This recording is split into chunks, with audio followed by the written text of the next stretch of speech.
I have seen businesses celebrate recording revenue while destroying shareholder value. I have seen divisions grow EBITDA while generating returns below their cost of capital. And I've watched leadership teams be rewarded for results that were mathematically making the business worth less than when they started. ROIC, return on invested capital, is the metric that cuts through all that bullshit. It is the single number that tells you whether you are actually building something or just moving money around in a way that feels productive. Today, on the Stagnation Assassin, we are going to weaponize it. Hello, my name is Todd Hagopian. I'm the original Stagnation Assassin, author of The Unfair Advantage and The Stagnation Assassin on Amazon. And today, on the Stagnation Assassin MBA, we are going to crack open return on invested capital.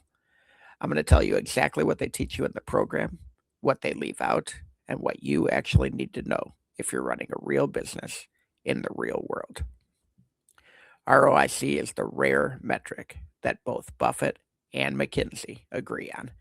When two sources that rarely agree on anything reach the same conclusion about a single metric's importance, an operator should probably start to pay attention. So let's start with the textbook version. What is ROIC and what do they teach you? And here's what the textbook says. And to be fair, as usual, it's not wrong.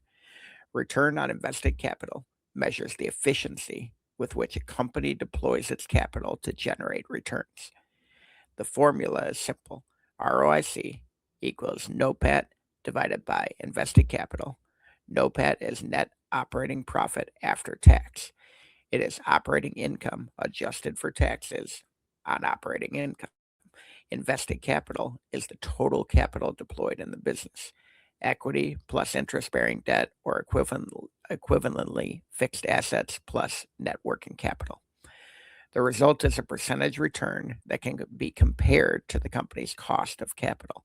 If ROIC exceeds the cost of capital, typically calculated as WACC, the company is creating value. If ROIC is below the cost of capital, the company is destroying value, even if it is generating positive earnings. Michael Porter identified ROIC as the single most useful metric for assessing competitive advantage.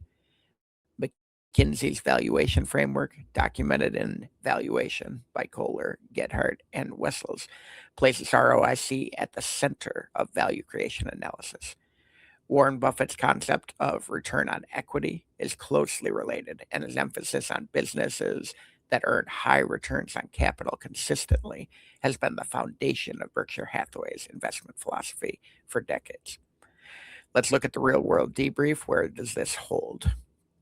ROIC earns its tuition in three critical applications. First, business quality assessment.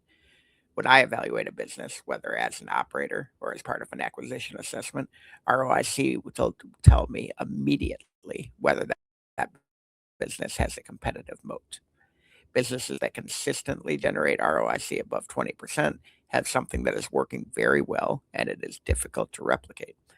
Businesses with ROIC below cost of capital are destroying value regardless of what the income statement says. This is the single most important single diagnostic in my toolkit. ROIC is the honesty test. It tells you whether the business is actually creating value or just creating the appearance of value. Second, operational improvement prioritization.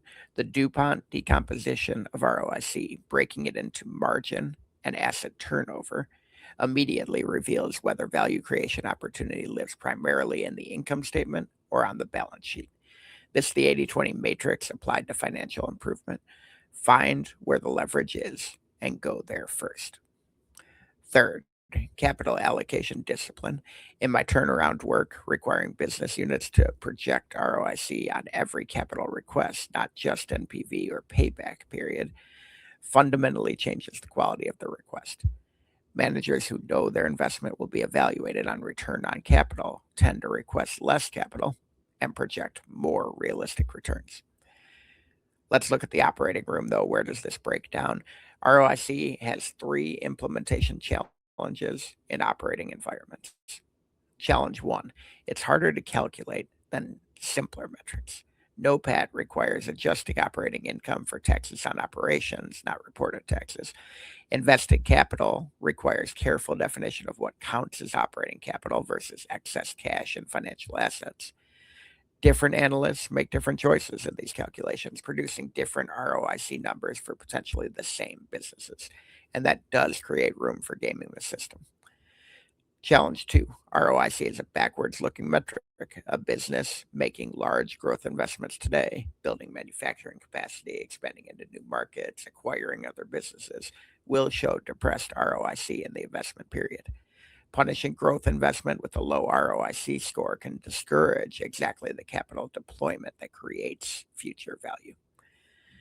ROIC is a photograph of the capital efficiency that you achieved yesterday. Strategic investment creates the ROIC that you'll measure tomorrow, so don't confuse the two.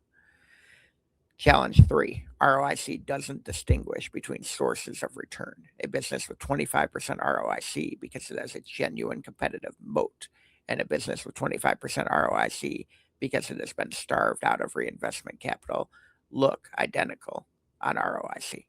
The former is an excellent business. The latter is a business in decline that hasn't yet recognized the cost of underinvestment. So be careful. The operator's upgrade. What are we going to do to fix this thing?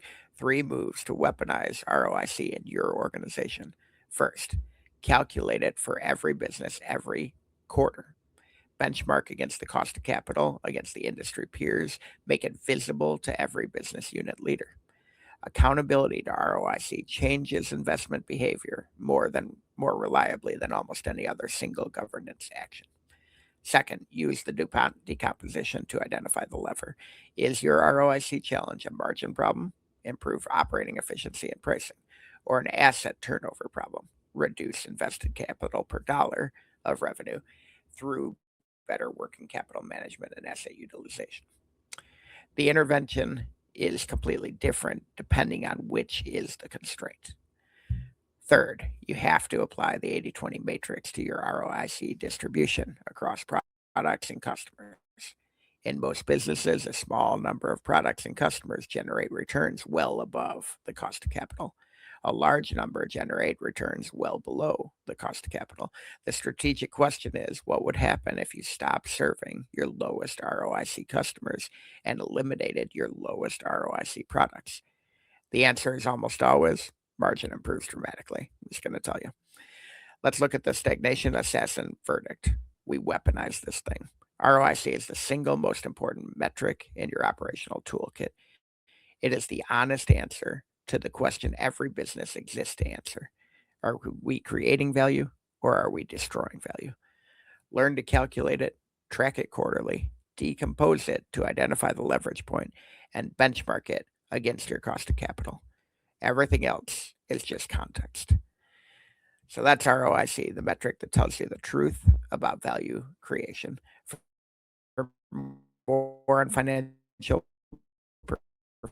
performance and capital discipline, grab the Unfair Advantage or Stagnation on it. Follow Stagnation Assassin Show and check out toddhagopian.com for the world's largest stagnation database. If your ROIC is below your cost of capital, you are not running a business. You're running an expensive hobby that someone else is